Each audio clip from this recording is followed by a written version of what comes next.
Hello, and thank you for joining our virtual author talk today to talk about the most important Marching Towards Madness book. This event is made possible by alumni in Constituent Relations, as well as library services at Pittsburg State University. My name is Ruth Monier, she, hers. I'm a learning outreach librarian here at the university. Before we get started with the talk, I want a couple of quick announcements before we get in. We are recording the event. We ask that you remain on mute when you are not talking. Be kind and considerate when using the chat or if you're unmuting to ask a question. If you have any technical issues, please use the chat and I will assist with that. I will be introducing our authors shortly. They're going to give some brief remarks before we're opening up to questions. At any time you have a question, feel free to type them in the chat and we'll get to them as we can. So today we are joined by our two authors, John LeBar and Paul Allen. John LeBar earned a Bachelor of Science in Education from Pittsburg State University in 1958. He would go on to later earn a doctorate in education from Duke University, where he would coach varsity tennis, serve as the director of undergraduate studies, and of course, teach courses as well. Quite a busy individual. His 1982 tennis team won Duke's first Atlantic Coast Conference Tennis Championship. He is joined by his fellow co-author, Alan Paul, who earned a graduate degree in international politics from the School of Advanced International Studies at Johns Hopkins University, and he was also a Fulbright Scholar to Poland. His career began as a writer for the Associated Press, and then he would later be a speechwriter in Washington, D.C. He has written 4 books. So if you liked Marching for Madness, there's more, don't worry. And John LeBar has also written multiple books as well. With that, I turn it over to John and Alan. Thank you, Ruth. I appreciate it. Can you hear me okay? Yeah. Thanks for doing this, and we appreciate you putting this all together. And I appreciate Pittsburg State. I had a great time when I was an undergraduate there a long time ago. I had some great mentors, and I still have never forgot my days.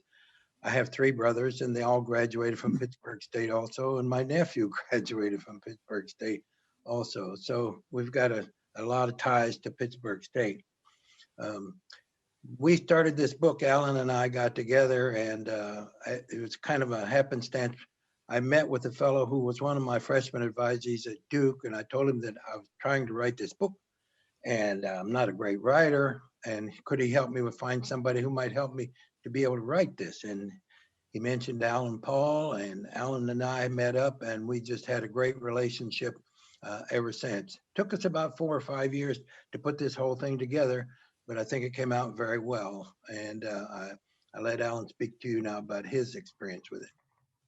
Thanks, John, and thanks to Pittsburg State University for setting up this program. We really enjoy. We've done a lot of Zooms. It's a great way, particularly in the current environment, to get together. And, we really love the exchange with the audience. It's really what makes this special.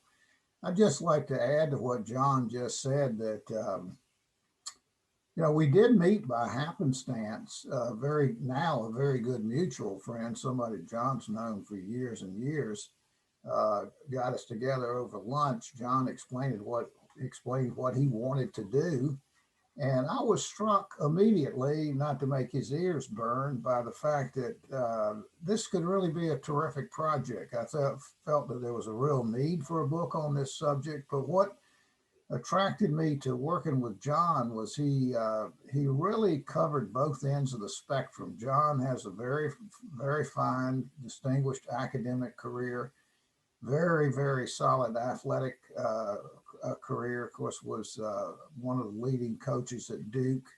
And more importantly, John, every player who played for John graduated, and almost 50% of them went on to get graduate degrees. So he had the athletic background. He also had served as director of undergraduate studies at Duke. And so in the course of the conversation, not to belabor it too much, it was evident to me that John had he had a million stories to tell. He had a lot of anecdotal information that, you know, we you need that kind of thing to make a book interesting, and he had it in, you know, in depth for sure. So it didn't take any convincing beyond that lunch. I think we agreed, John, at that lunch to move forward and figure out how we were going to do it. So I think we teamed up well. We had a heck of a lot of fun doing this together. We, you know, worked, I mean, almost daily for all those years. We worked on it. And for me, it began, I'll close with this by just saying it was a great collaboration, probably the best collaboration I've ever had. John, I don't know that we ever had a bitter dispute. No, no, That doesn't mean we saw eye to eye on everything. We didn't, no. but I think on the big picture stuff, we Right, were totally compatible. right, right. You I just want might want to add a little bit to that. You know, the genesis of this book was started when, after 53 years of teaching and coaching at 3 different universities, I felt like athletics were headed in a direction that I was not happy with. And we've got away from the thought that athletes can be good students, which if you read my book, you will see that all the players that played for me were good students. And we've kind of lost our way. And Alan and I tried to put together this information so people could understand we need to get back on the path and let athletes be students, academic students, as well as athletes. I'll just add to that, just a very, very brief synopsis about the book, for the book, and then we could, I think, go right, Ruth, to questions.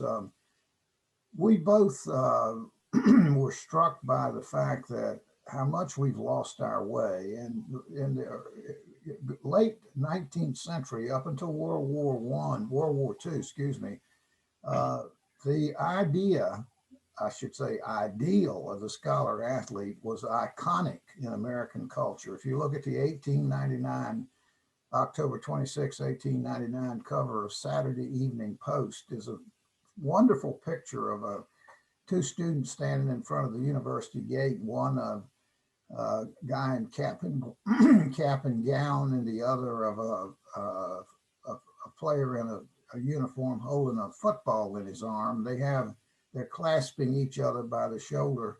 And this was one of the first very clear depictions of the scholar athlete. And that was, as I said, iconic up until World War II. And then there were cheating scandals that were very, very, really shook up the American public in a way that they had never been shaken up before in regard to athletics. And that was followed by the first big television contracts in the early 1950s.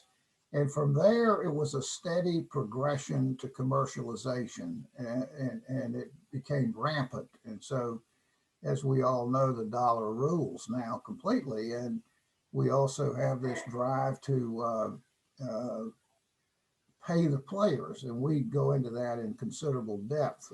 We think the players need to be paid, but the form of compensation is all important. It really should be an education, and there are a lot of them are not getting it now. So we cover that spectrum in the book.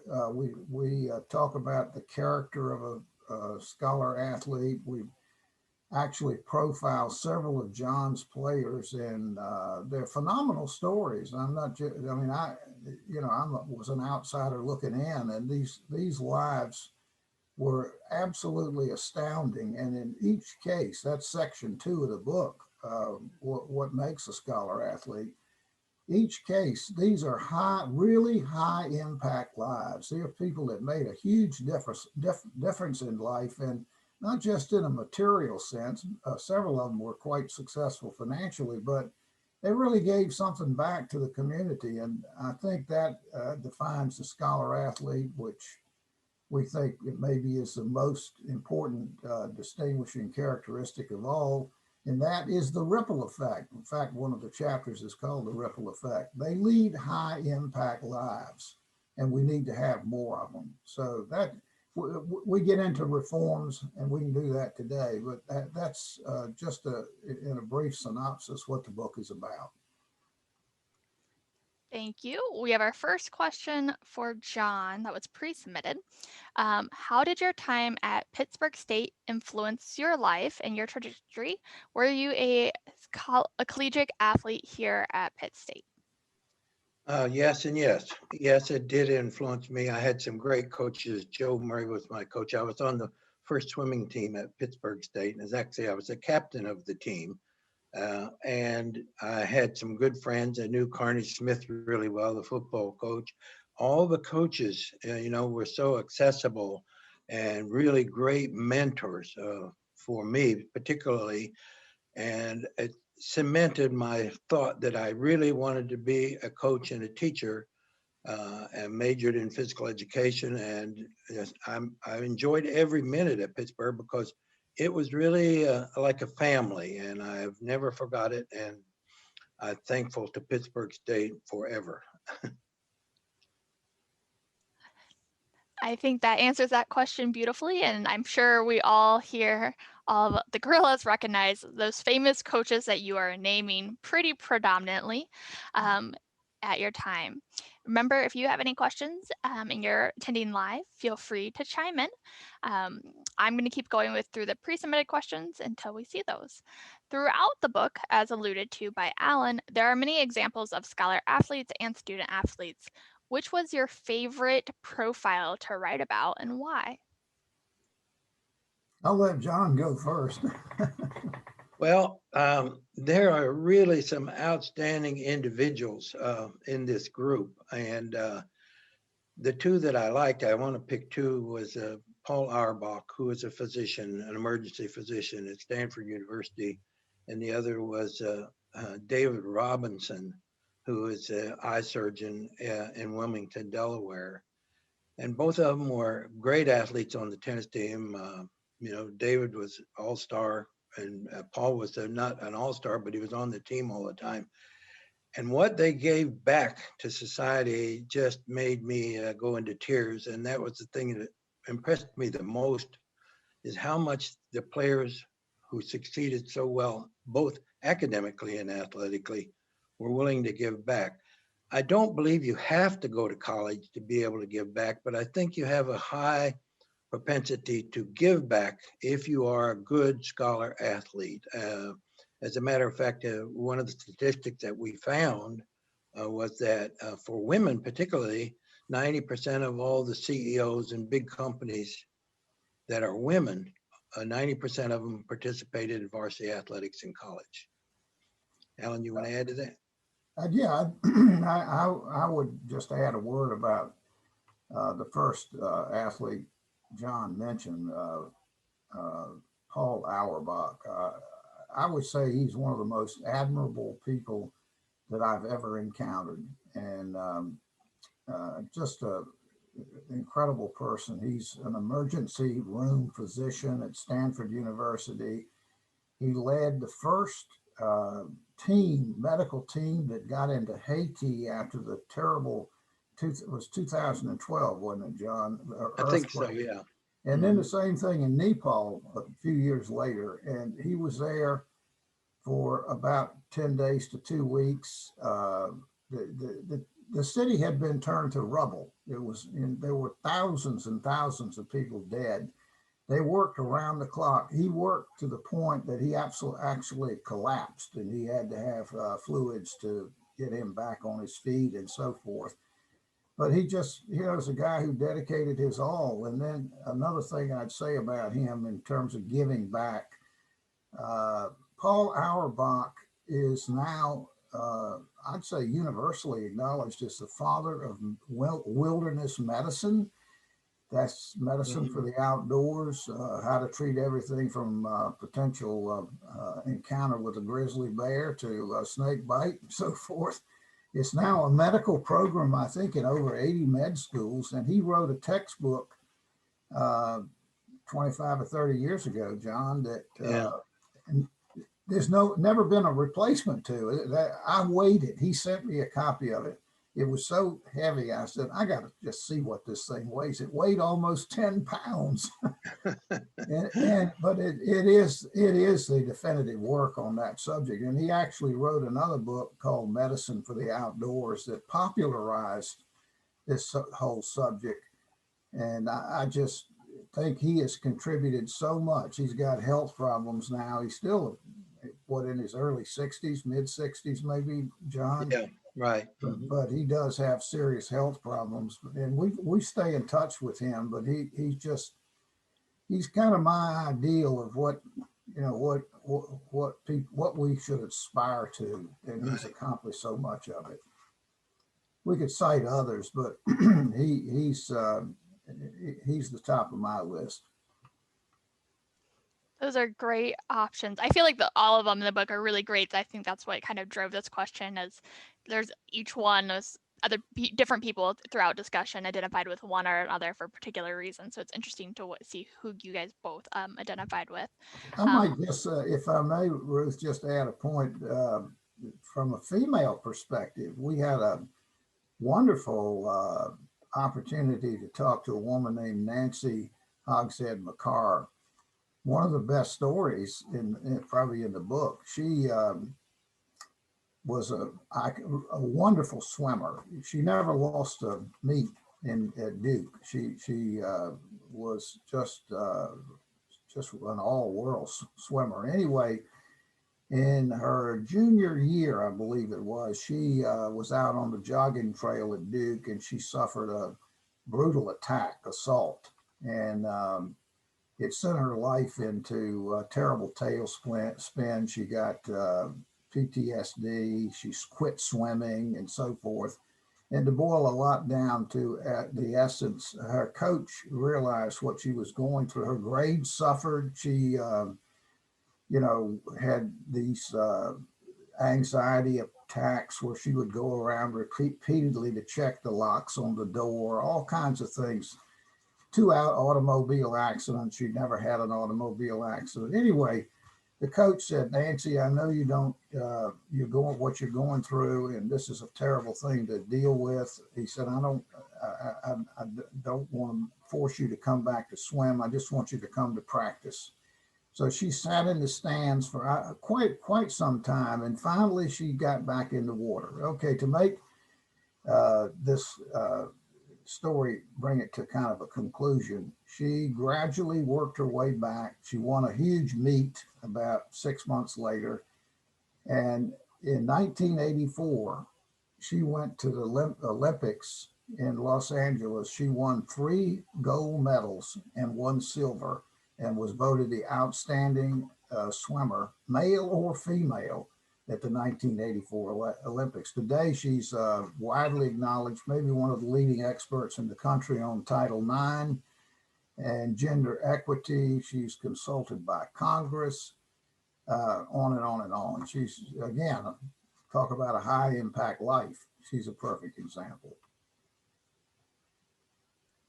Thanks for sharing that. I agree. I think when we were at that part of the discussion, I forget which actual day it was. Like this week was International Women's Day, and I think that week it was like International Women in Sports Day. So people definitely were drawing the links and how that has made a difference over time. We do have a question in the chat. What are some skills you or others learned from collegiate athletes that you were able to transfer into your careers and or professional lives? That's really an important part of the whole book, to tell you the truth. What can you learn from athletics that you can't get in the classroom? Well, the things that have helped me the most, I think, is to be able to be disciplined with my time. Time management is a very important factor, and it's a very important factor in academics also. The other one is the ability to never give up. You may fail the test or you may lose a match, but you don't give up. You get back and you fight back again. The other one, I think, in athletics is the major emphasis on the team and the support of all your teammates, and being able to function and knowing that you're part of a team, whether you play play number 6 or the last player or the number 1 player. You're all the same. You're all on the team, and you bond for relationships that last a lifetime. I still get Christmas presents from people that graduated on my team in 1982. So, it just shows we're a team. And those are really important characteristics. And we actually list every single one of them and outline the ones in the book that exemplify what we're talking about. Yeah, I just add a couple of things to what John's covered most of it, but definitely one of the great lessons of athletics. I don't think you can learn as well almost anywhere else, and that's selfless effort for the good of the whole. Right. That's really a big one. Another one that I think is often overlooked is that losing is never fatal as long as it leads to improvement. We are now a win at all cost society. If you don't win, who are you? You're nobody almost, it seems like. But losing is not fatal. We have to lose in order to learn sometimes. So that's really not to be underestimated. And then I think a really good one that is often overlooked is that you really need to focus, and athletics teaches this, on maximizing your strengths. Keep the focus on getting better yourself and never let the focus shift to, let's say, demonizing, vanquishing, putting down the foe. I mean, that's not what it's about. So these are, as John has started off and so forth, these are really great lessons, and basically they're lessons that sports teaches us. One of the things that I wanted to add to that is I've always said, if you've never failed at anything, you've not ever done anything. All of us fail at some point. That's right. I think that's a great reminder for improvement and failure, to try to do things, and failure is just a step for success. Yeah. Another question, going back to the interviews, you interviewed many scholar athletes for this book. Could you tell us a little bit more about the interview process? How did you choose whom to interview, and how did you go about setting up that process? Well, the process, how we chose is we chose the people that we thought had probably achieved at the highest level, although it was a very difficult decision. But actually we went to visit several, I would say probably 15, 16 of the former players at their home and at their place of business or practice, medicine or whatever they did, lawyers or whatever, and actually recorded all the interviews and then transcribed them and picked out what we thought would be most informative to the reader and something they'd be interested in. It was a long process, but it's so rewarding to go back and see how well these kids have done, these players that you have, because my philosophy was always, my job as a coach was to help them academically, athletically, and to succeed in life. I'm not just out there with X's and O's and trying to win every match. We want to win. I'm not a very good loser, but you have more to do than just winning and losing. And I think seeing them succeed so well in life just made me really happy.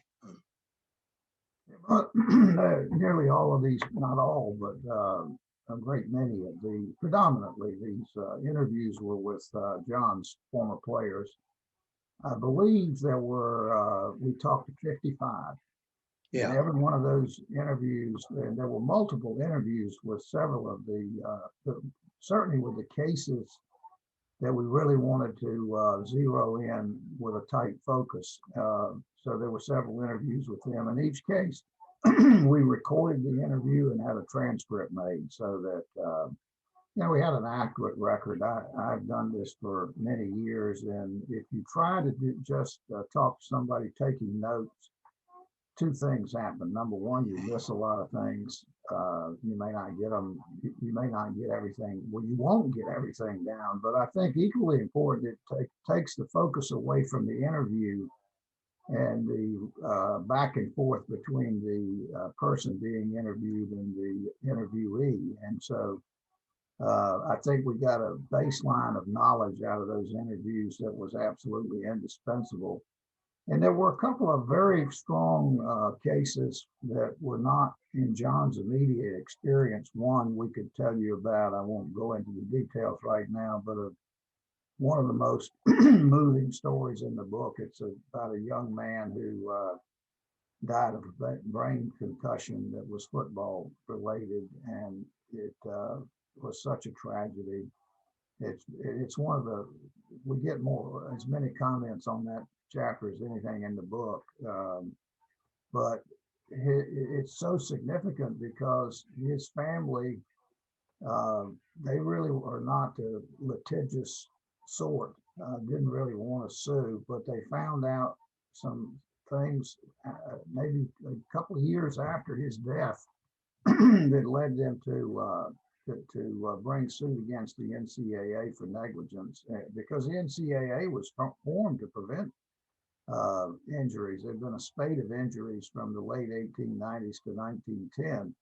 And so the family brought suit, and it was a landmark case. They got the first settlement. It actually went to settlement because the lawyers for the NCAA knew they were going to lose, and it was a sizable settlement. And they put every dime of that in a foundation that they created, not just to perpetuate the memory of their son, but to promote concussion awareness. And they've done marvelous work. So it shows that positive things can come from a tragedy, but the parents and sister have never gotten over the death of Derek Shealy. It's a very tragic story. But that research came to us through the process of talking to John's players. One thing leads to another, and as I say, that was I think is a very powerful story, and we were fortunate to come across it. Well, thank you for that. I will say the discussion, Derek's story was very moving. A lot of people did, as you mentioned, had comments on it. Several of the people that have read that has told me that brought tears to their eyes. So, you know. Yeah, it was definitely a Kleenex ready sort of situation. Yeah. Unfortunately. Right. We have another question.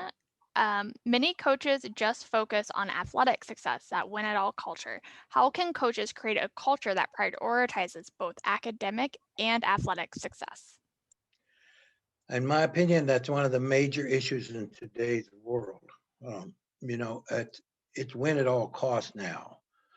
Winning is the most important thing in college athletics, primarily promoted by money, but it's gone all the way down to the non-revenue sports also. You know, if you don't win as a tennis coach now, they're probably going to fire you. And I think we need to identify what we really are out there for. It's everybody likes to win. I said, I don't know anybody that likes to lose. Do you know anybody that likes to lose?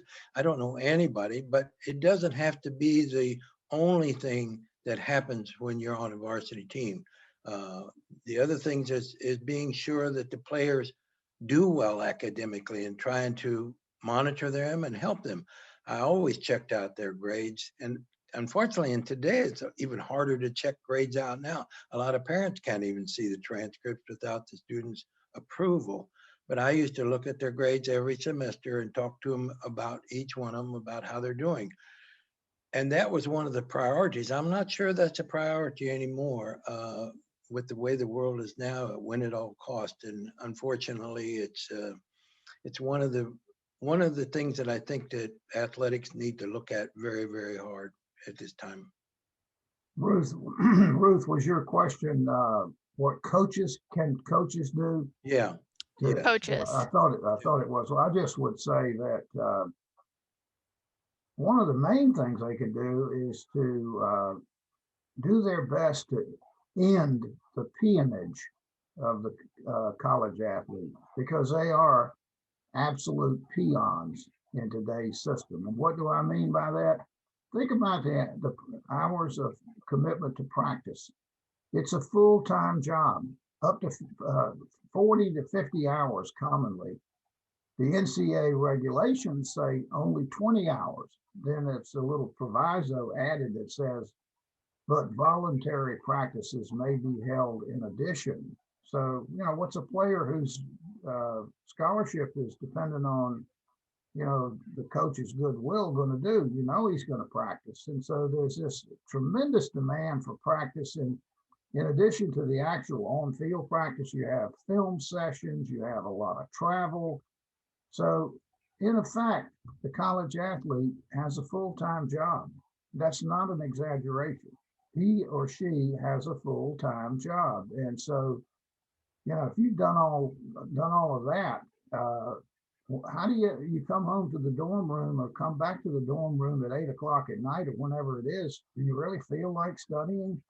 It's sort of unrealistic. It's almost superfluous in a kind of a sad way. But so that's a big thing. And I think another thing that coaches can do is to do their best to stop sending false signals to the culture at large. And if you think about it, this has been going on for decades. So we've been telling kids, all kids, but this is really, really devastating in the community of where people have disadvantaged backgrounds, that your best path to success in life is a pro career.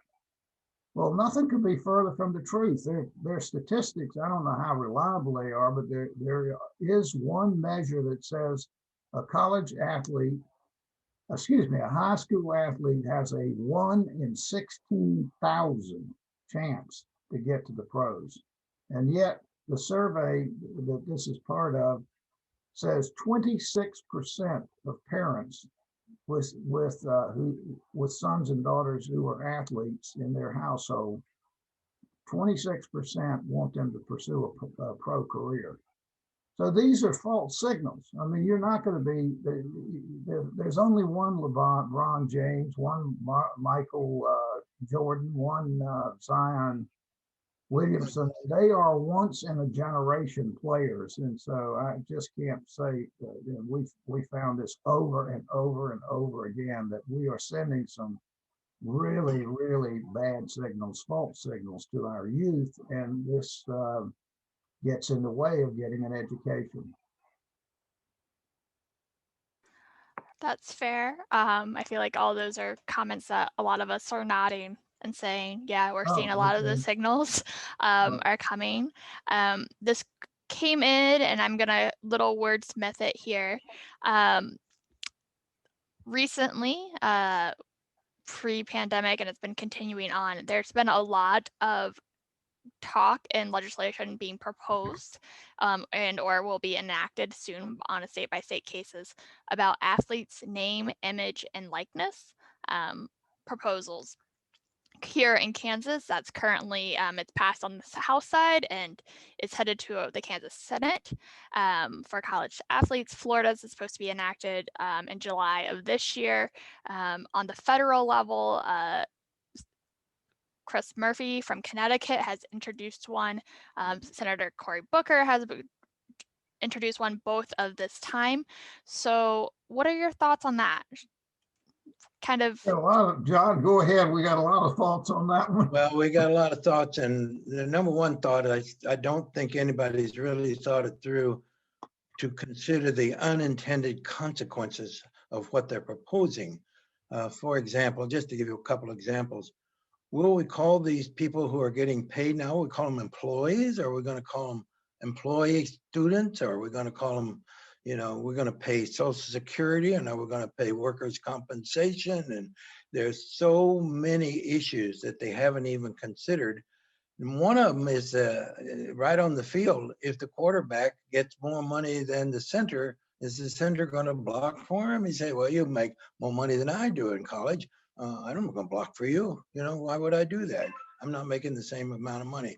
The unintended consequences are just extraordinary. And the other one of the major ones, that how are the states that have passed this legislation, how are they going to compete against the states that haven't passed this legislation? They will be considered as professional athletes and they won't be able to compete. So, I mean, I could go on and on about this. We have a whole chapter on this, 20 different reasons, 21 reasons why not to pay them.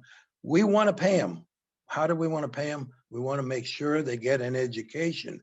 And one of the things that we're proposing is that anybody that leaves early for any reason, fail out, drop out, anybody that's on scholarship, if they want to come back at any time or go to any school, they'll get their scholarship back. We want them to get an education. A classic example, I don't know if you're probably not familiar with this name, is a fellow named Carlos Boozer, who didn't graduate from Duke. He played 2 years and went into pros. 38 years old, came back and got his degree at Duke University this year. He was short several courses. We should pay for him. We should encourage every one of those people to go ahead and get their degree. That's how we pay them. Alan? Just to extend what John's saying, and how do we do that? We spell out and believe very strongly that there are a comprehensive number of steps that need to be taken to make sure that these athletes, really all athletes, get a good education, the best possible education, and it's going to take money to do that. We feel strongly that there should be a dedicated revenue stream for March Madness and from the college football playoff that is allocated for these purposes. And I think nothing would make it more real. But on the name, image, and likeness, that's typically framed or has been framed in Congress, I think, and specifically in the Senate, is the Athletic Bill of Rights.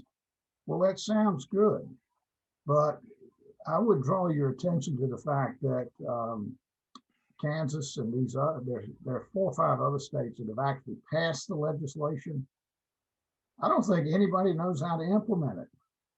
I really don't, and that's not an exaggeration. The devil is always in the details, and this opens up a whole hornet's nest of problems. And one of the worst will be the competition it engenders for talent.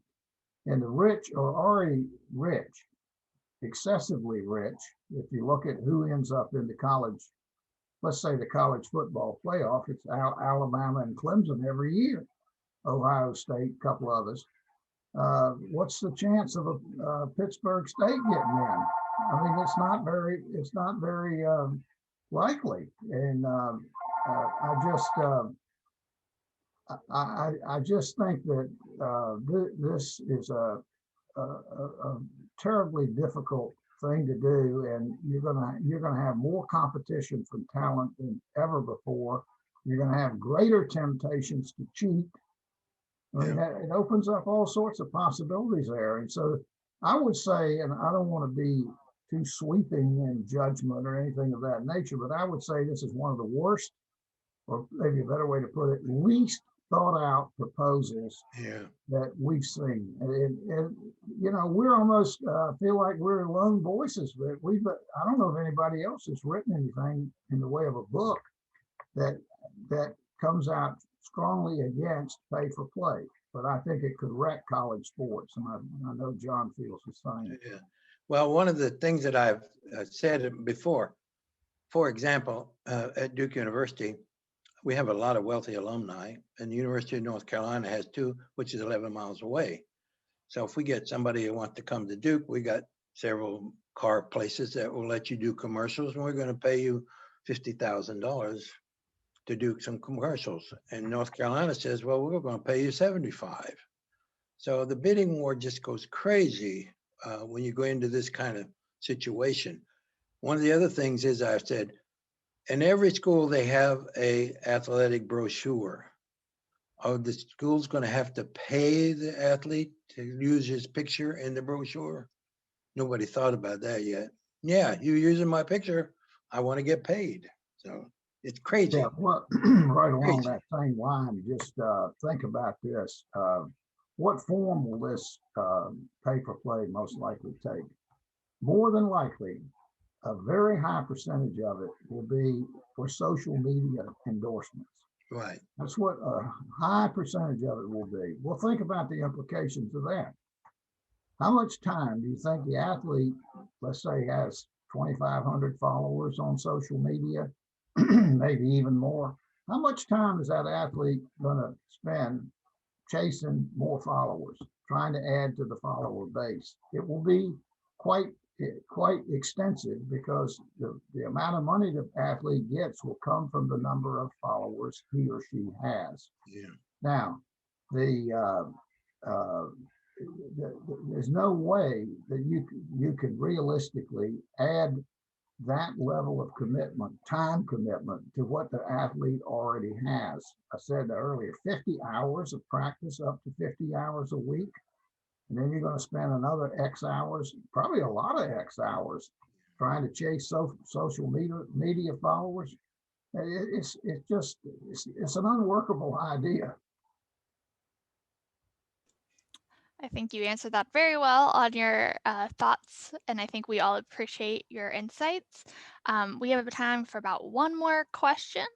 So I'm going to, if you have a question and you're on the call, feel free to unmute yourself and ask. Otherwise, I will ask the last question. Okay. So as we know, we're in a pandemic. Hopefully the end is near, but it has wreaked havoc on university athletics. Last year's March Madness was completely canceled tournaments for all sports, seasons canceled, seasons moved, transfer rule changes, individual game cancellations, and so much more. What do you think some of the lasting impacts of these last about year, 12 months, will be on university athletics and student athletes going forward? Well, I can tell you one, it's already happened. A lot of universities have dropped sports. Stanford University has dropped 6 varsity sports already. Universities are just going to look for ways to cut their expenses.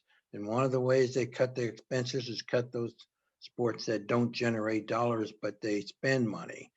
And the one that I worry about as much as any of them is women's basketball, that tends to lose a lot of money.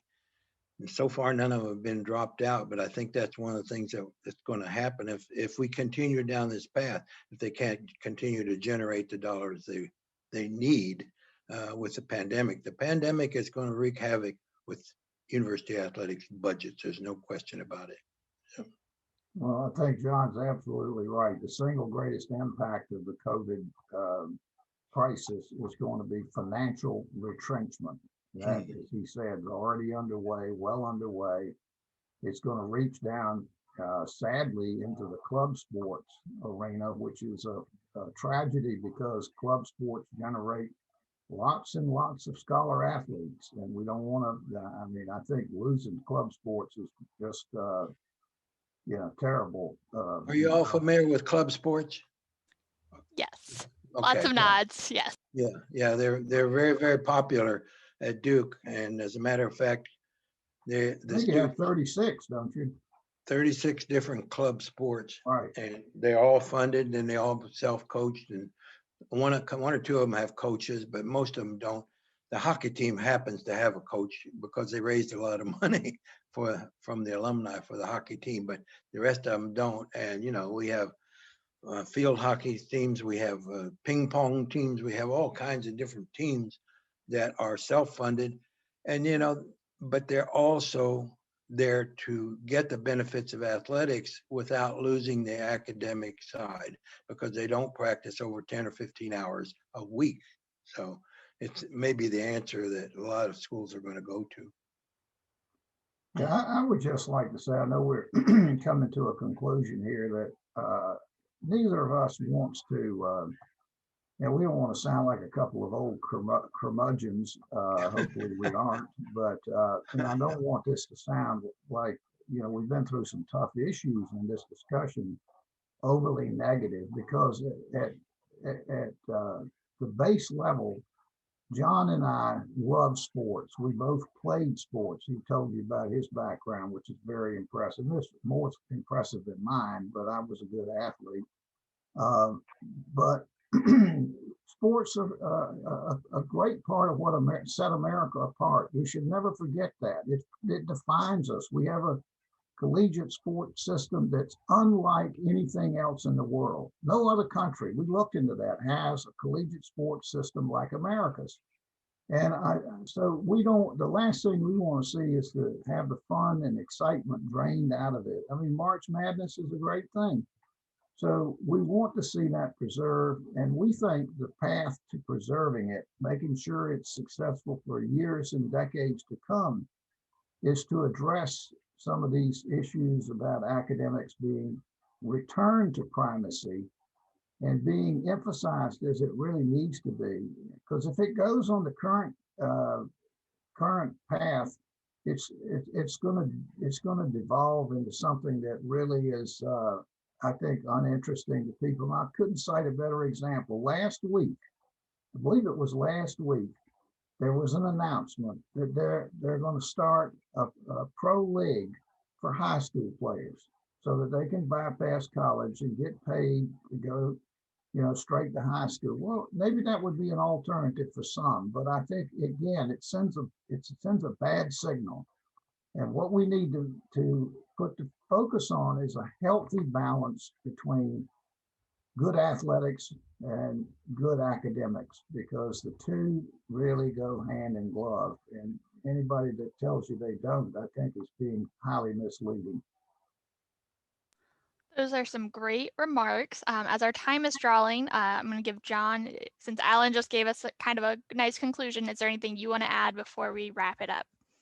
Well, the only conclusion I have is I've spent my entire life in athletics, and what I've received from it, you can hardly even explain, because it's just been what I do. Having three brothers, we all competed in sports all of our life. And I think I became the person I am partly because of that. Of course, I had some great parents who really helped out a lot, but partly because of my competition and learning to lose and learning to discipline and learning to do the things that I learned in sports helped me a great deal. And I would hate to see it just to become professional. Thank you. I think we all find enjoyment in a good collegiate where there's not as necessarily individual athletes being paid for it at the university. So I want to give a big thank you for everyone who attended live today and asked and participated, as well as anyone who watches this recording later. A big round of applause for our authors, John LeBar and Alan Paul, for sharing their time with us today. I do want to, and discussing, of course, marching towards madness. I do want to remind everyone that we look forward to seeing you at our next Guerrilla Alumni Book Club, which will start on April 7th. We will be talking about Ghost Sign, Poems from White Buffalo, which has lots of alumnus authors, so be excited. I'll drop the link in the chat here in a moment in case you are interested in that. I would say go Pitt State. Always go Gorillas, go Pitt State. And once again, thank you everyone who has attended and participated, and enjoy the rest of your day. I'm going to stop the recording now. Thank you so